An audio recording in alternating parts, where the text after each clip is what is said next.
All right. Good evening, everybody. Welcome to the June meeting for GOTA's Atlanta region. Tonight, we're going to be discussing some fieldwork challenges and strategies during the pandemic. We have two lovely speakers, Ms. Carolyn Podolski and Dr. Shana Finks, who are going to be sharing with us today. If you have not already, can you please add your full name and email in the Zoom chat to make sure that you receive a certificate of attendance after the presentation. It'll get emailed to you.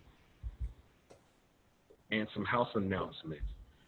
GOTA has crafted our response to the most recent violence against African Americans and people of color, which we'll discuss in the next slide. AOTA also has a governance task force that is holding town halls to address the organization's plans to ensure diversity, and you can register for that by June 17th. At AOTA and NBCOT, the Licensure Compact Draft is now open for public review. So they're seeking public comments before providing this document to state legislators in 2021. So it's important that some people can provide some feedback to that. As you all may know, the GOTA Conference has moved to a virtual format in October. So keep an eye out for some more information about that. Our journal club will be meeting next week on the 18th with Kelsey Reeves, and it's a really interesting topic. We'll discuss that in a minute too. And newsletter submissions are going to be due Wednesday, July 1st. And GOTA highlights the great work of COTAD on YouTube. If you haven't been to our YouTube channel, there's some awesome updates on there as well.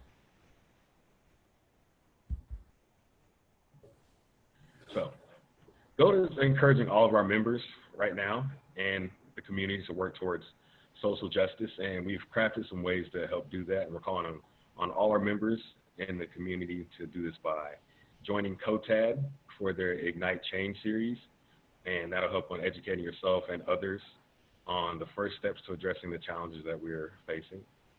You can also participate in AOTA's governance enhancement town hall meetings to help determine as an organization how we're going to help the National Association move forward. You can also support Campaign Zero's 8 Can't Wait campaign to learn more about their agenda to end police violence and join for the call to change. You can also always contact your community leaders and call on them to implement the Leadership Conference Education Fund Guide to Fair, Safe, and Effective Community Policing. You can use the Multicultural Diversity and Inclusion Network's Cultural Competence Toolkit in your home, community, clinic, anywhere to help with some tips. And also lastly, you can engage with the National Black OT Caucus by heading to AOTA's website and looking at resources that we suggest as guidance on diversity issues and help relate to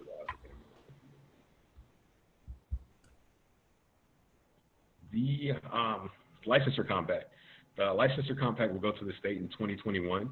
So if you can, please provide feedback in the next 10 weeks on the current compact. And why does this matter? So currently OTs can only provide telehealth services in the state that they are licensed in.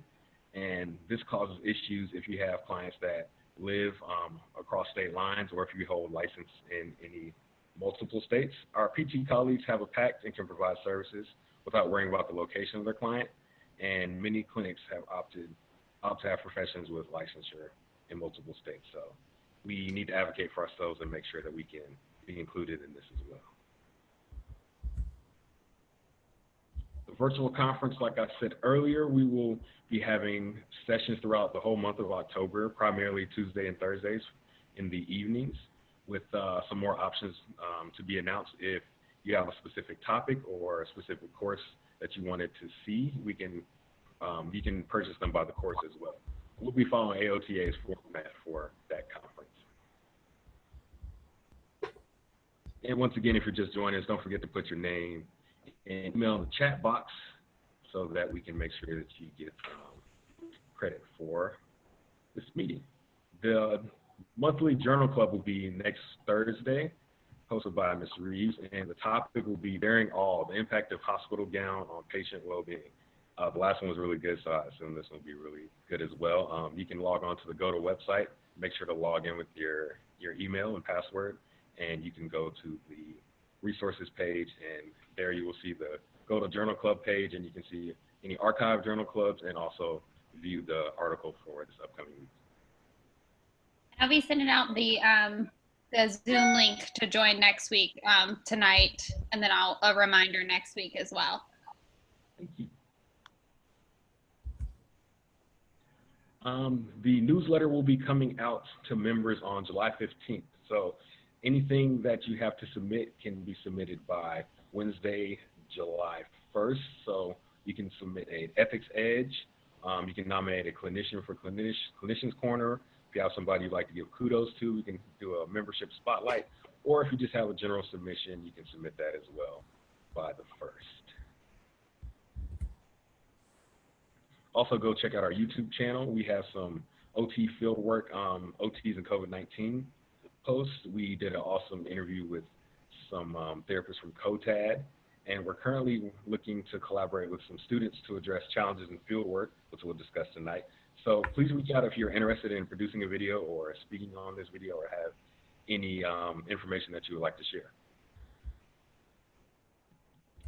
And now we will have our lovely speakers from Georgia State, Miss Carolyn Podolski and Dr. Shana Finks. Ms. Podolski is currently an assistant professor and the fieldwork coordinator at Georgia State. She earned a master's in motor learning from the College of Columbia, from Columbia University, and her bachelor's in OT from Cleveland State University. She has over 14 years of clinical experience in pretty much every setting possible: inpatient, outpatient rehab, acute care, skilled nursing, early intervention, and the school system. And Dr.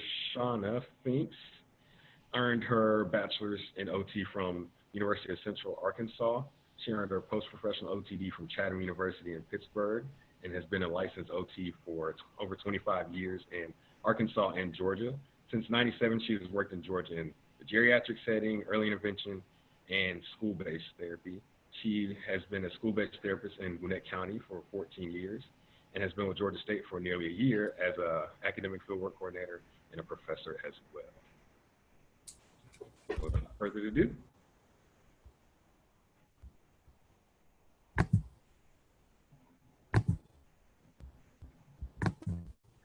Okay.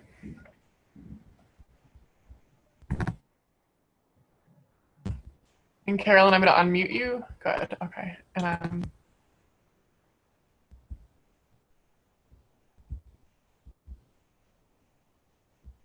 oh, we can't hear you. I'm sorry. I'm just trying to share my screen. Which one? Can everybody see that? Okay. Hi, thank you so much for joining us. My name is Carolyn Podolski. I have been at Georgia State's OT program since the beginning, since 2015 when we just first started the program. And I started out as the academic fieldwork coordinator, and Dr. Kinchuk Mitra is the chair of our department. We put the program together. We did all the AOTA standards. We hired staff and faculty, and now we have been up and running since 2017. We took our first students, and we're already in our 5th cohort of students.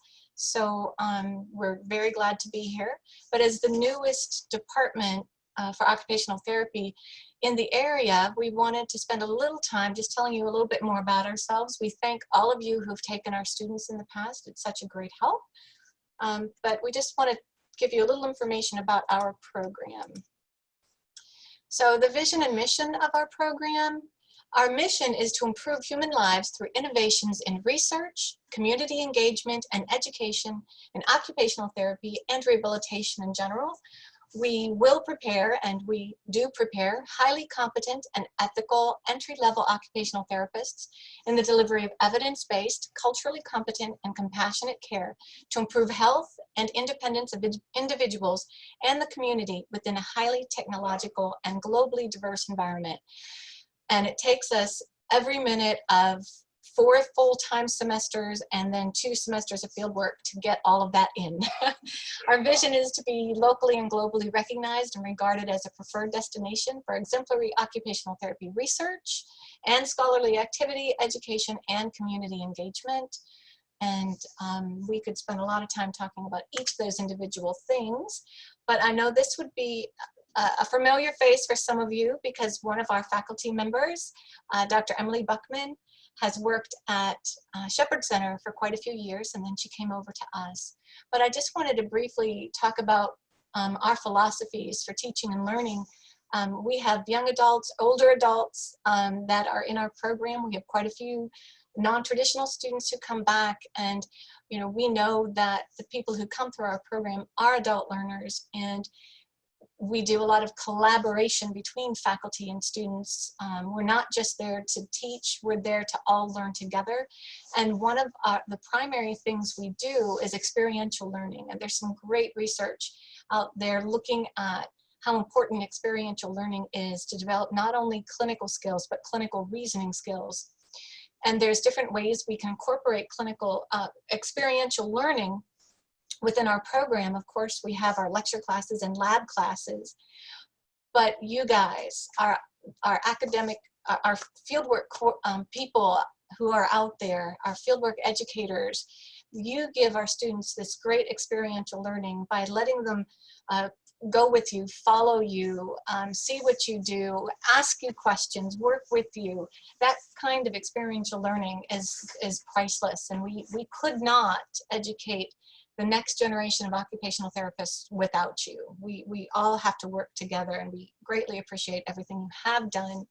If you haven't been a fieldwork person, educator for our OT students, we would love to get in contact with you because we can always use more help. So just briefly about our curriculum, I know this is a question that fieldwork educators have. They want to know what the students have had, and it is a 4-semester didactic program. It's actually 5, but we don't count the very first semester, which is in the summer. We had to call that prerequisites. So right now in the summer, before the official program starts, all of the students take a human gross anatomy course, typically with cadavers. This semester we weren't able to use cadavers, but we're using a really good 3-dimensional virtual reality program, so it's working. But I miss the cadavers. I don't miss the smell, but I miss the learning experience of the cadavers. And then they have the gross anatomy and medical conditions, so it kind of gets them ready to start the traditional or the standard program. So the program itself starts in the fall, and we go over what occupation is and some of that nice background information, social and cultural determinants of health.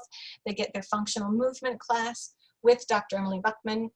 And every semester they have some type of clinical research course. So we have evidence-based practice 1 and 2, the first 2 semesters. And every semester, all 4 semesters, they go out on level 1 fieldwork experiences. And in addition to the level 1 fieldwork experience, we have a seminar that's associated with it. So every semester we design the fieldwork seminar and the experiences to go with what the courses they're in that semester. So when the students go out on the fieldwork experiences, they have kind of guided questions, things that they are really looking for. So that's why they'll ask you certain questions about cultural diversity or some of the basics of occupation and what is, you know, and how do you analyze movement or whatever. It comes from the courses, and then we give them guiding questions, things to really pay attention to and look for. And then they have their neuroscience course that semester. Second semester, they get into some more kind of intro type stuff, some theoretical courses, concepts of wellness and illness. And then we start with what we call our assessment and intervention courses across the lifespan. So we do have a lifespan approach, and the way we do that, we divide into 6 or 7 different major topics that we teach over the course of the 4 semesters. And each of these major areas we teach across the lifespan. So the first semester we teach occupational assessment and intervention across the lifespan. So we're looking at the big picture.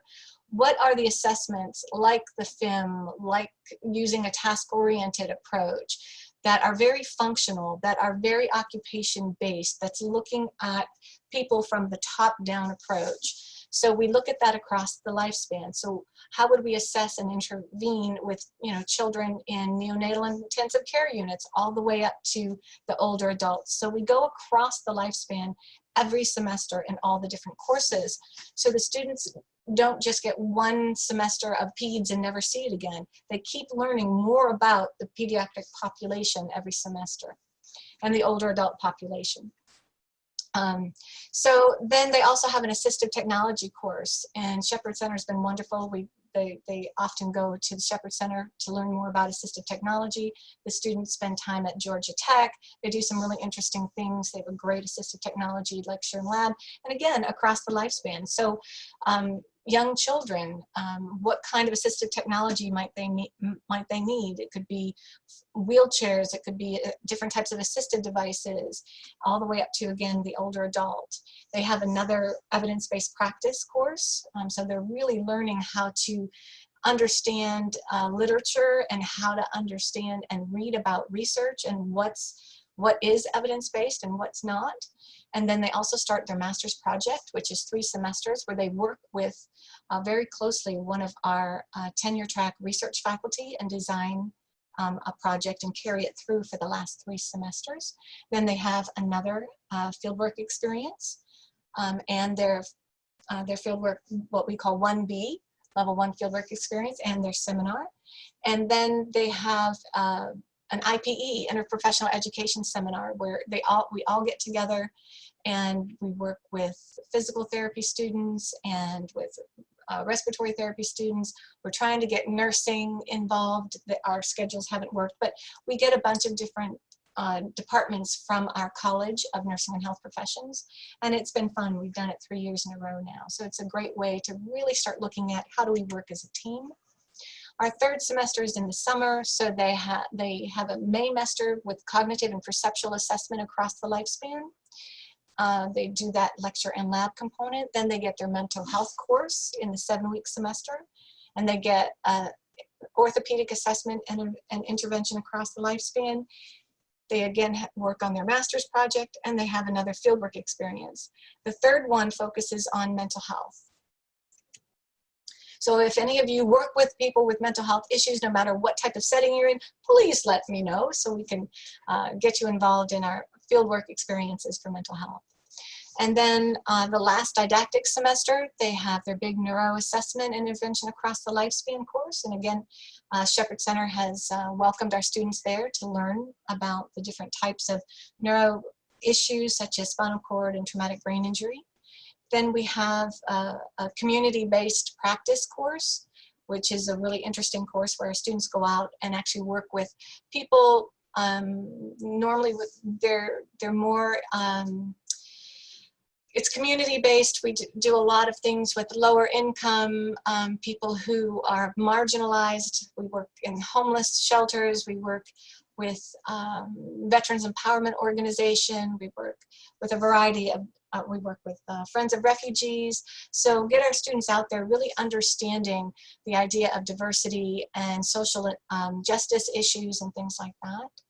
And then again, they have a field work that's associated with that community-based practice course. And then they have their leadership and management type courses, healthcare policy, and those types of things.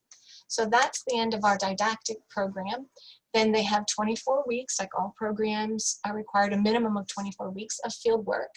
But before they go out on their 2 12-week fieldwork experiences, we do a nice little review. We have a 3-week competency test, a review course that is accumulated by a competency test. So they actually do 170 question NBCOT practice tests, 170 questions, and we do we open up a big room and we do lab skills. So we look at the major lab practical skills, and they have to do a check-off before they can actually go out and do their level 2 field work. So we get a chance to review and to kind of retest them to make sure that they're ready to go out on their fieldwork experiences. So that is our program, the didactic portion. And again, you guys are all so important, such an important part of our program all the way through every semester. So we really appreciate everything you've done. So I'm going to turn it over now to Dr. Finks, who is our academic fieldwork coordinator. And hello, everyone. Thank you all for joining us. I know a lot of you have taken our level 1 and level 2 students, and you've also helped us place them as clinical education coordinators. So I'm glad you all are here this evening. Let's see. Carolyn, do I have control of this, or do you? Okay, thank you. Okay, but I'm just gonna go briefly through the fieldwork program just really quickly, and then just really open it up for questions. I know that a lot of you have been a part of our students' experiences during the pandemic, and have really helped us out a lot and been extremely creative in making sure that our students are able to continue. But so just to kind of go back over, our level 1 fieldwork focuses on in the first semester, the first 2 semesters, each student will have an adult and a pediatrics experience. And these are, again, tied to the coursework in their class, the coursework, the material that they're covering in the occupations courses when they're taking the courses across the lifespan. And so each fieldwork seminar kind of goes into that just a little bit more detail, and then also their instructors in the classroom will attach assignments that they complete and discuss based on their experiences in those level 1 fieldwork courses, level 1 fieldwork experiences as well. So they're constantly taking those experiences and applying them to their coursework, and really thinking in deeper and adding more meaning based on the clients that they're seeing and what they're observing in each setting. And then when they continue after their first semester, during their second semester, it's more hands-on, it's more hospital, outpatient clinics, peds clinics, schools, and skilled nursing facilities. And then the third semester, again, there's mental health and that they're participating in. And I can kind of share that something that we've done in response to the pandemic for the third semester, as far as mental health, is we've collaborated with Augusta Tech and Chattahoochee Tech, and we with Chattahoochee Tech we created the course materials, Carolyn and I, and our also our one of our part-time faculty members, Suzanne Pickering.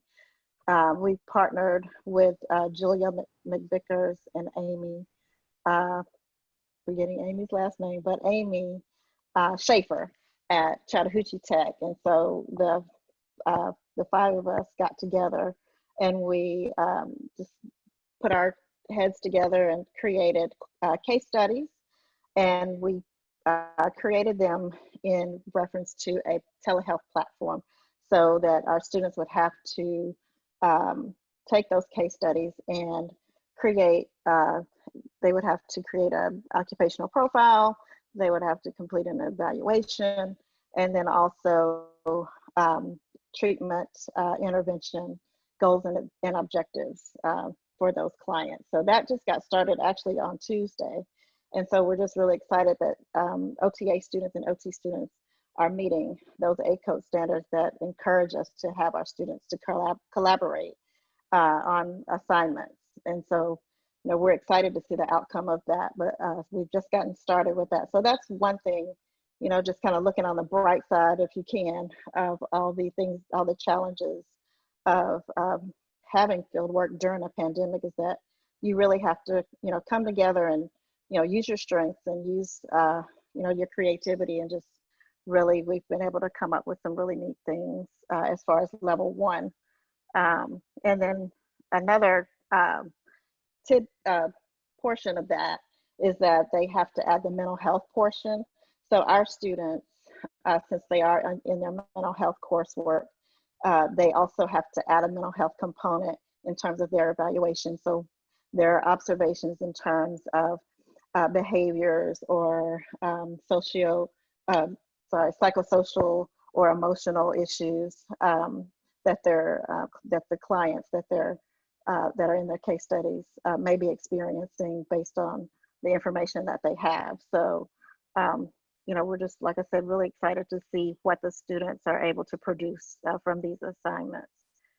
And then as far as the fourth semester, this is when the level 1 fieldwork is in the community, and we are working with homeless shelters, veterans, and friends of refugees, Gigi's Playhouse, some clients within the low income levels, and then also elderly housing communities.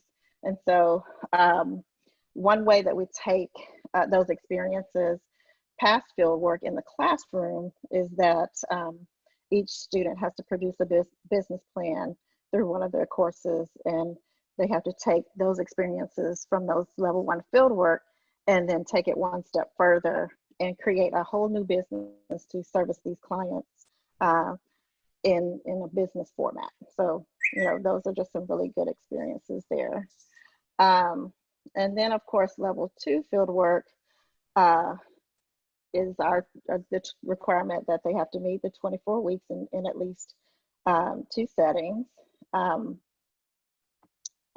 the challenges with that during the pandemic, as you know, has been face-to-face treatment.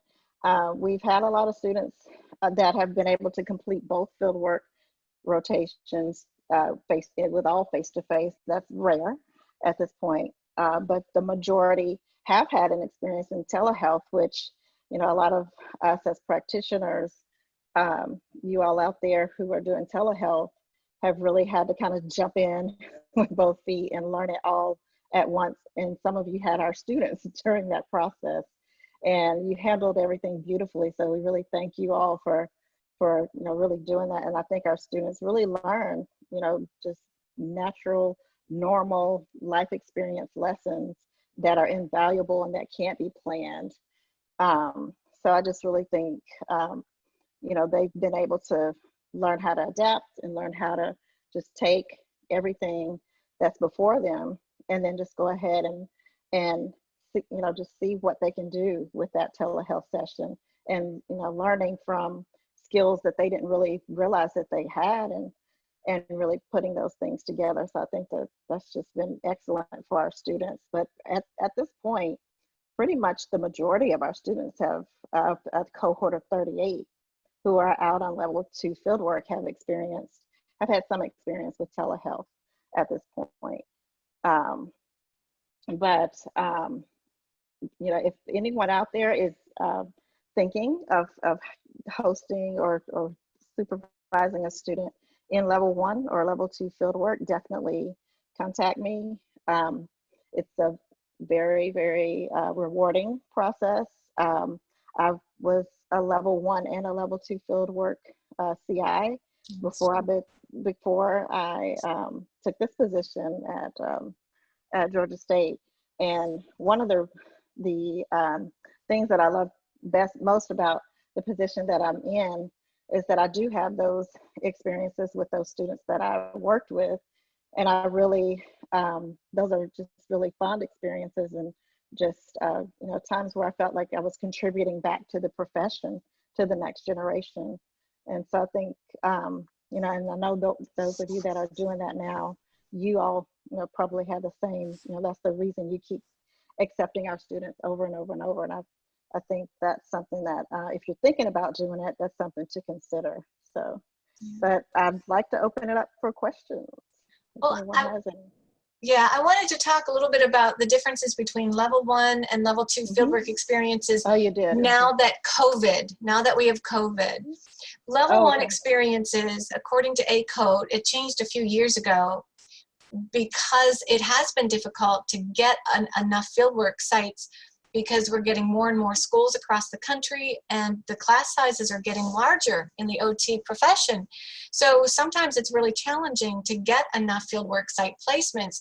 So ACOT has decided that there's different ways, not just in person in a clinic setting with an OT, but other ways in which we can provide level 1 fieldwork experiences. So we can do, video case studies, we can do simulated cases, we can do things like that. So those are some of the things we've been able to do with our level 1 fieldwork students to try to give them the experiences they need.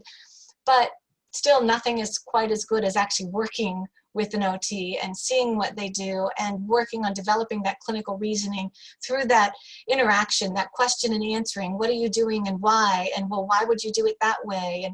And that type of thing. So we certainly want to make sure that our students are still getting that in the level 1 experiences. But both Dr. Finks and myself and many of our faculty members have been involved and gone to some of the different ACOT meetings and AOTA ACOT meetings to hear what's going on and what they'll accept. Because when this first started 3 months ago, people were just petrified and up in arms and had 1,000 questions. So if you have questions like that, we have heard from ACOT, and we've read up on ACOT and what they'll accept and what they won't. And the big thing they've said about level 2s, and Shana, please come in, but they will not allow students to do any less than their total of 24 weeks. So they still have to do 24 weeks of fieldwork experiences. But they've played with the hours a bit, so I'll let Shana talk more about that.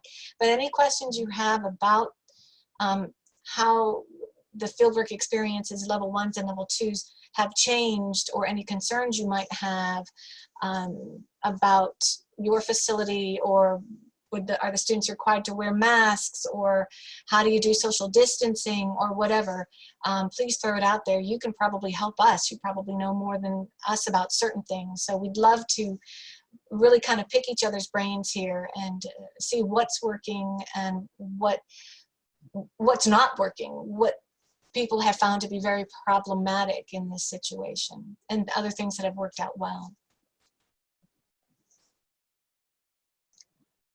So Shana, do you want to talk a little bit more about that big ACOT meeting? And I know you had some questions and they answered some of the questions for you. In terms of the requirements, just in Yeah. general? Well, they still pretty much have stuck to the 24 weeks. They did allow us to pretty much just, my question to them was, if it's not really stated in the standards in terms of what full-time equivalent is it 40 hours? Is it 30 hours? Is it 35 hours? I asked them if it would be okay to allow our students to complete 35 hours, which is a 7-hour day for 5 days. And they said that that would be acceptable. And the reason for that was a lot of students were experiencing, which you all know, the decrease in patients, especially in the outpatient and inpatient rehab settings, and also our ortho settings. Patients were not receiving as much therapy because they were focusing more on COVID patients, or surgeries were being canceled. And so then the surgery influx from surgeries for rehab was decreasing greatly. So what we had to do was adjust that. So for some students, they had to complete as many as 14 weeks in order to get the equivalent of 12 weeks. And that helped us in terms of not having it go, just determining that 40 hours was necessary, because at that point, it really wasn't even realistic to expect someone to have a 40-hour week in the middle of everything. And so ACOT was very gracious with that part of it. But they still are firm in terms of it has to be 24 weeks. And they have to be, the completed. students have to be involved with the clients, even if it's telehealth. Right. They can't just be sitting and watching the OT do it. They have to be involved in the whole process, the evaluation process, the treatment, the writing up the treatment plan, the developing the goals, the implementation. So they have to be involved in each of the processes. Right, and they have to be gaining that entry-level experience as the weeks progress. They cannot just, like Carolyn said, just continue to watch a telehealth session or just help with a telehealth session. They have to gain independence over time to prove that they really have built those skills as a entry-level clinician. So that part, yes. I don't know, is there anything else you thought we need to cover, Carolyn? Just whatever questions people may have, Any questions? things that they're concerned about, or things that have worked well that they'd like to share with everybody. Like, what's going on with your hospitals? Is everybody working? Have you found that the your caseload is increasing again, or is it still slow? I know I've heard that some therapists have been furloughed or had to decrease their hours, that type of thing. What's going on out there? So we have a couple questions in the chat box. So Great. I'll read them out to you. First one asks, do they still have the same requirements for building a caseload over the course of 12 weeks? I'm sorry, can you repeat that? Our first question is asking, do students have the same requirements for building caseloads over the 12 weeks as far as, I guess, a patient volume they're expected to see?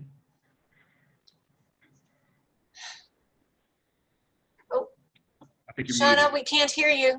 Sorry.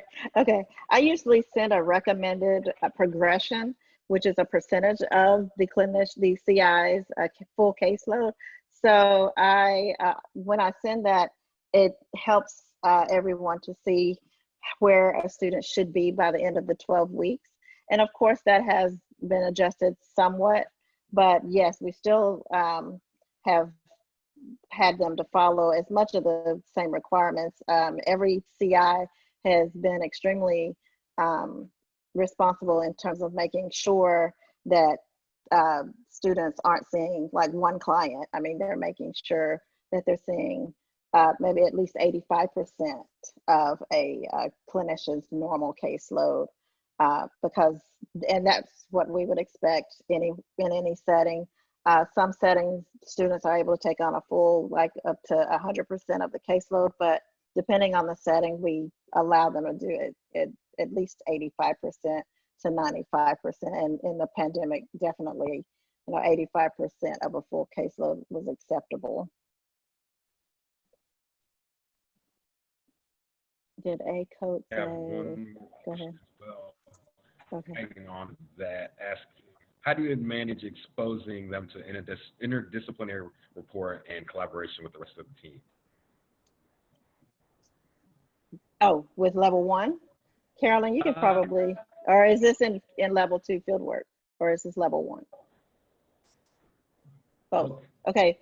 Well, in there, I think Carolyn spoke about a course where we work on those skills with other disciplines within our college.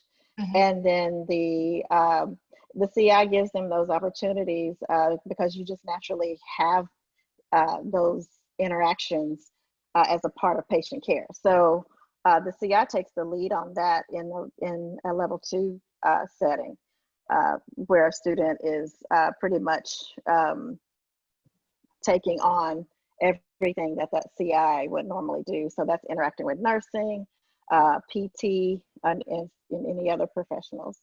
What about when primarily doing telehealth? That probably can vary. I would have to probably ask, let's see, I know Irma is on. If she could speak to that, how she's kind of managed that. Is Irma Alvarado on? Dr. Alvarado, is she on? She could probably answer that. I am. Hi. Been listening very, sorry, there you go. I've been listening it's very interesting. So tell me the exact question about telehealth. How do you manage exposing students to interdisciplinary rapport and collaboration with the rest of the team when primarily doing telehealth? Well, right now, since most of, okay, I would say it's like 50-50. Well, now maybe 30 telehealth and about 40 coming to clinic. So when they're in the clinic setting and the students are zooming in, they get to see more of the team. Now we're still separated because every therapist, whether they're speech or PT or OT, are working in their own little areas. But these kids are coming back to clinic because they have back-to-back OT, PT, or speech. And so the student gets to see either the transition or the OT's talking about, well, he's coming in from PT. So, we're going to do this in the session, is maybe they've worked very hard, or we need to do this to get him settled down for speech, if that helps. That's how we're handling it. Okay, thank you. Thank you so much. Thank y'all. Okay. And Haley Gamble has a question. If students are allowed back in the hospital soon, would the schools be opposed to having students treat COVID patients if the hospital would initially approve this, of course? We have not had any statements from our university saying that they could not. We have asked our students to sign a waiver, which states that they are participating in fieldwork, knowing the risk with COVID. However, they are allowed to decline to participate, and they just have to keep in mind that if they do decline to participate in level 2 fieldwork, not level 1, level 2 fieldwork, then they are jeopardizing the progression of graduating in a timely manner. But pretty much our university does not say that our students cannot treat COVID patients, because they would follow the hospital protocol in terms of PPE and should be protected in that case for all intents and purposes. But they do sign a waiver. The university does have them to sign a waiver regarding that. So if we have students who are predisposed for some kind of reason, then it would probably be wise for them not to. But otherwise, if they're comfortable with it and they're using all of the PPE that's necessary and required, they are allowed to. Yes, that's from certainly our understanding, both for level 1s and level 2s. We will, at this point, the university is saying that we are opening up for the fall. Yes, yes. I think that is something on a school-to-school basis. So in the fall, they want students, they want to decrease the number of students on campus, but they want people to be teaching classes, a combination of calling it blended. So you can do all online, especially if, say, the faculty member themselves is at risk for something. So if they feel they need to teach online, they can. But otherwise, they want us to have in-person, face-to-face classes, and maybe balance that out. Say you have a class 2 days a week on Tuesday and Thursday. You split your class in half. So you have half the number of students coming in, say, on Tuesday, and the other half stay home and they watch you online. And then on Thursday, the second half of students come in and the first half will watch online. So each group of students gets that opportunity to be working with you face to face and that kind of thing, but still have lower number of students on campus so we can have better social distancing, because we have an older campus with some older buildings and some of our classrooms are quite small. So we do need to maintain the social distancing. So we're all trying to figure out, we have another big meeting tomorrow to figure out how we're going to do that for all of our fall classes. So those are things that we are working on, just like you guys are. in the clinics, figuring out how you do social distancing when you've got X number of therapists and X number of clients and staff, and how do you get you far enough apart to be safe. So, but we will be back on campus and in person, and so they want our students to have those in-person experiences as long as the facilities will take students. Mhm. Can I ask a question to the clinicians out there? I had heard kind of through the grapevine that, or I heard from somebody, I don't remember where, but I know some facilities weren't accepting level 1 students coming up because they wanted to make sure they had enough space, enough time to take the level 2 students because they need to come in so they can graduate. Is that the case in some sites? No sites that you know of, or is that something that you're doing? Because I do know that they were prioritizing the level 2 students because they're stuck if they can't get a site, and then they don't graduate on time, and then they can't take their boards on time, and then they can't start paying back their loans and all that other stuff. So I know you guys have been wonderful in really trying to get those level 2 fieldwork experiences done. So I help organize the level 1s, and I do the level 1 fieldwork seminars. So I'm interested to see, are people taking level 1 students for the fall?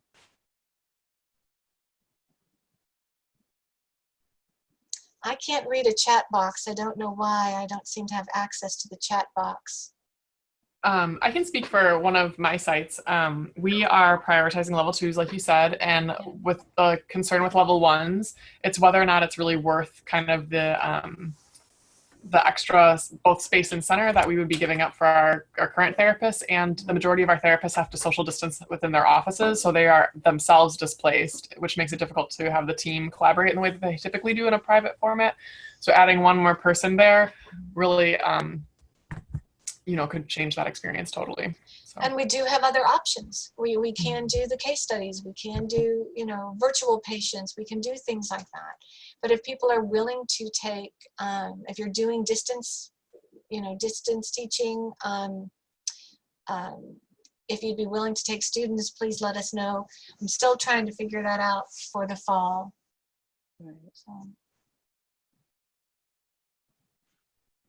What other questions or concerns or insights do people have?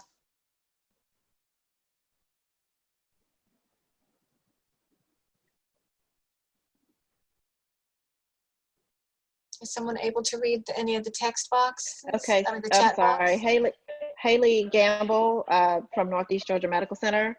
She just communicated that all the student placements were suspended, but she has not heard back on the person that kind of helps make those final decisions regarding placements.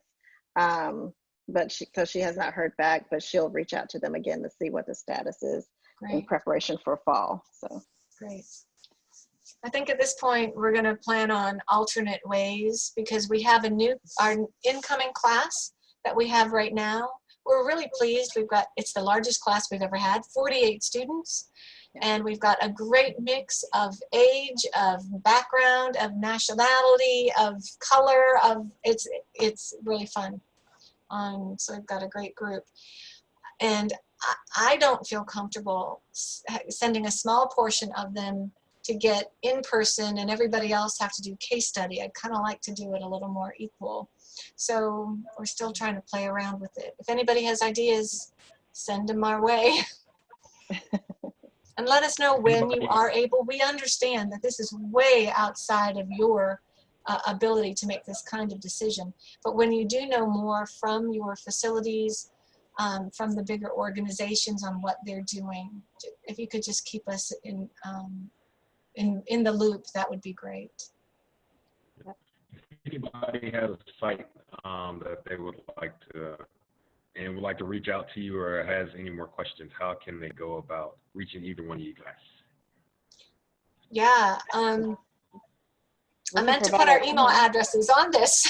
Yeah. I think I forgot. Or if you can put it in the chat box, that'd be awesome. I'll put them in the chat box. Yeah, why can't I wonder why the chat box isn't coming up for me. Maybe because I'm screen sharing. I can get out of the screen share. Oh, you got it. Can you see it now? Also, Yes. do you guys have any specific So now I can chat. maybe needing at this time that's really? I'm sorry, Kyle. I didn't hear you, hon. Yep, I was asking, do you guys have any specific settings also that you're looking for that you may be? Well, for level ones, it's needing anything. There are newbies.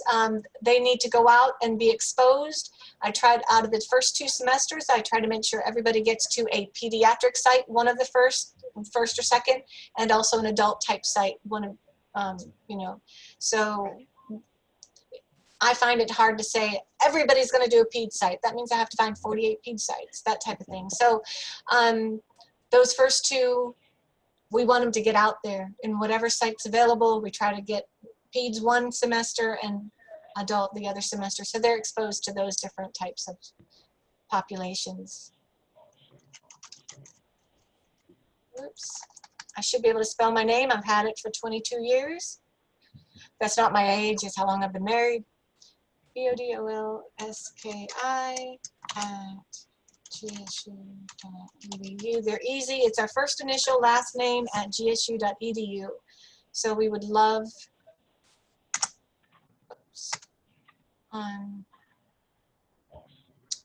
you know, for people to get in contact with us, that would be great. So did anybody have any other questions or comments or concerns? How are you guys doing at your sites? What are you feeling? Are you guys anxious about working with the clients? Have any of you been involved working with, you know, in rehab of some of the older clients with the COVID? And what's it like out there? I haven't been in the clinics in a couple of years now.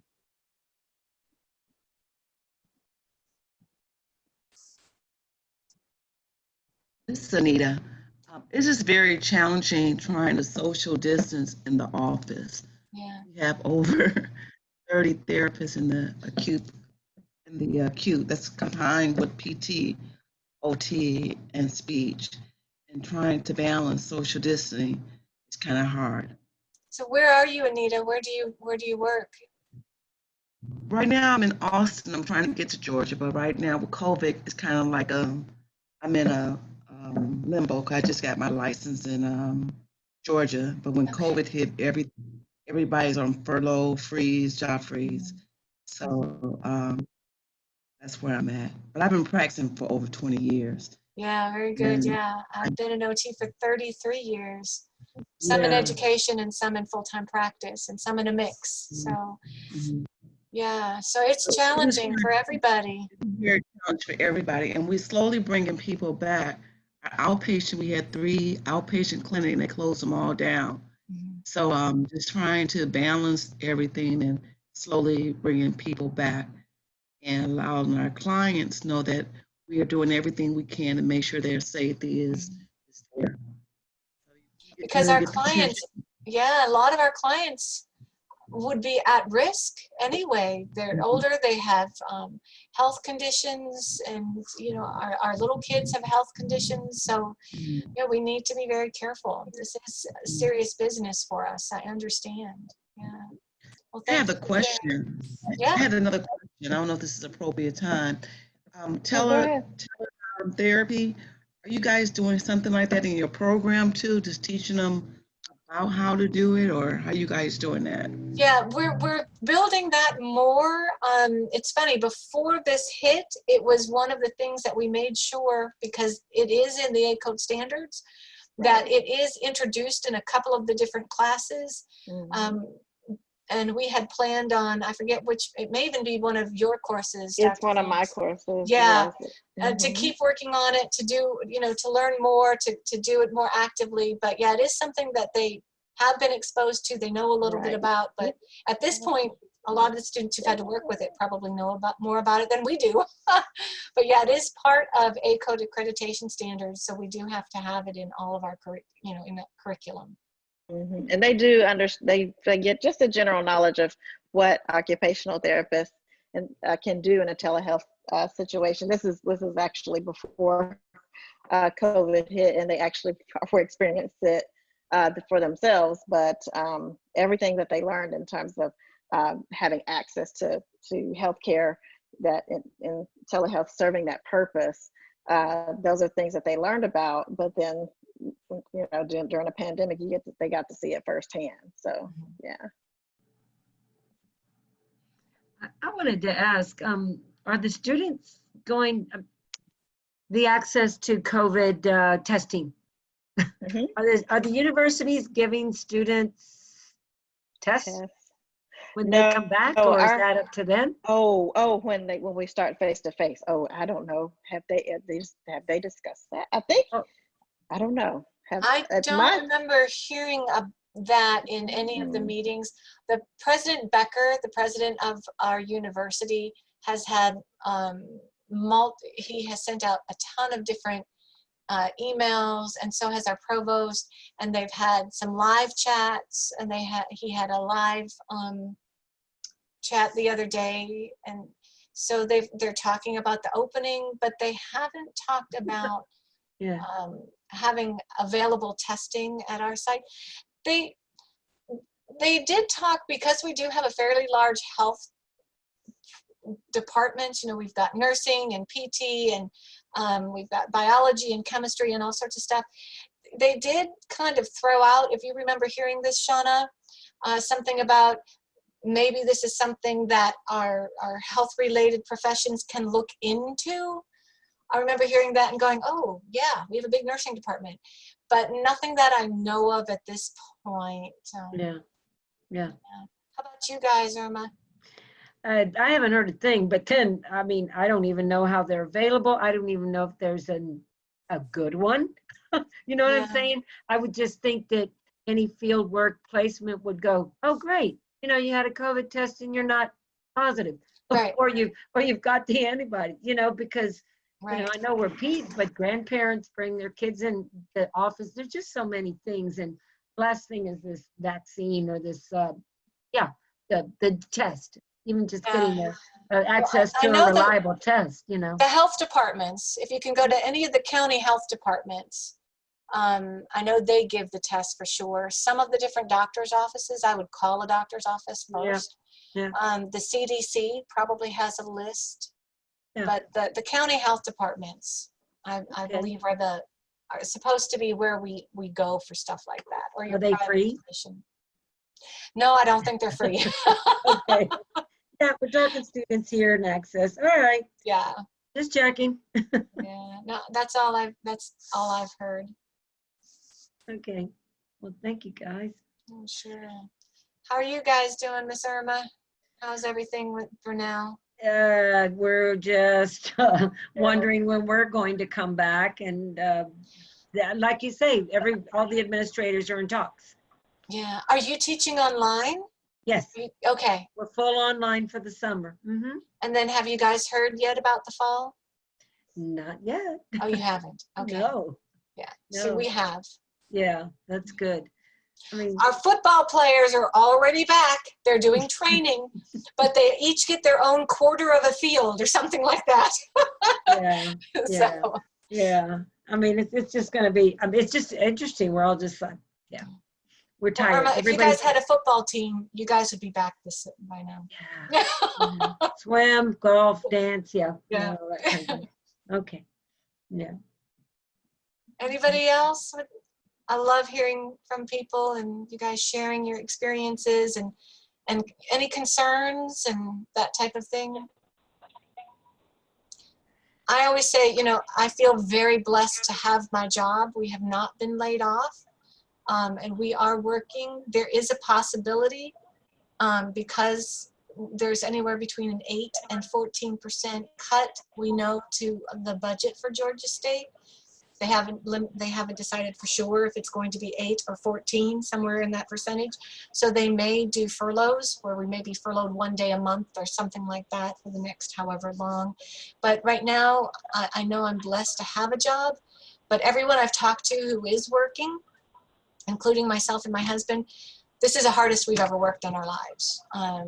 We're working from 5 in the morning till 8 or 9 at night, sometimes longer, every day, because not only are we doing our jobs, but we have to do the job of figuring out and preparing for COVID, because there's just so many things that we have to do differently.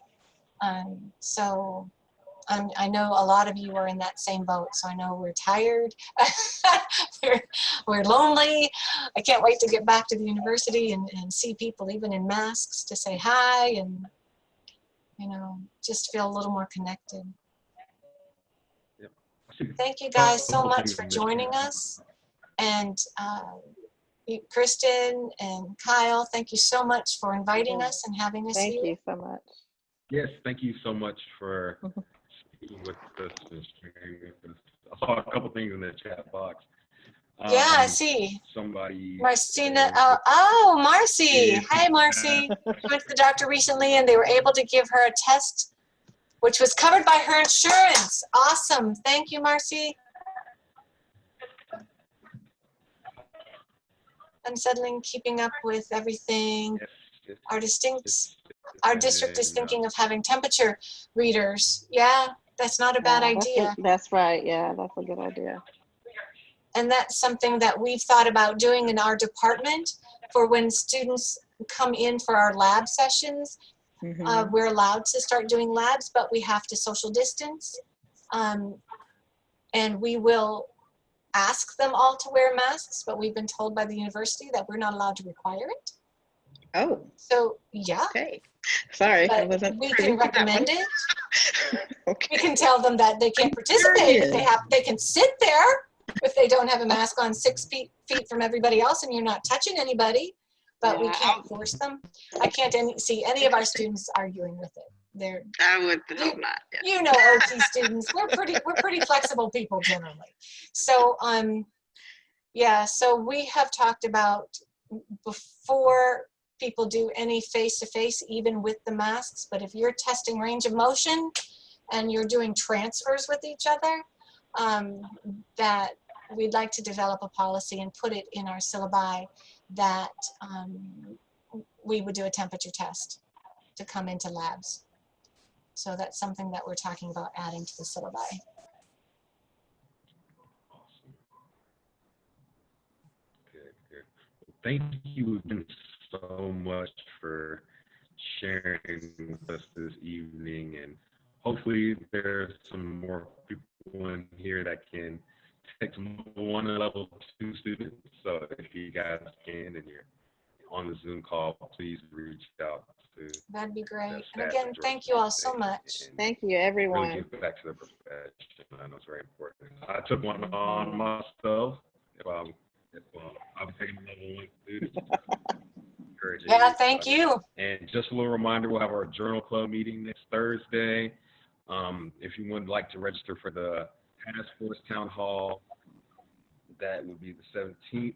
And be on the lookout for some more announcements as far as the virtual conference in October.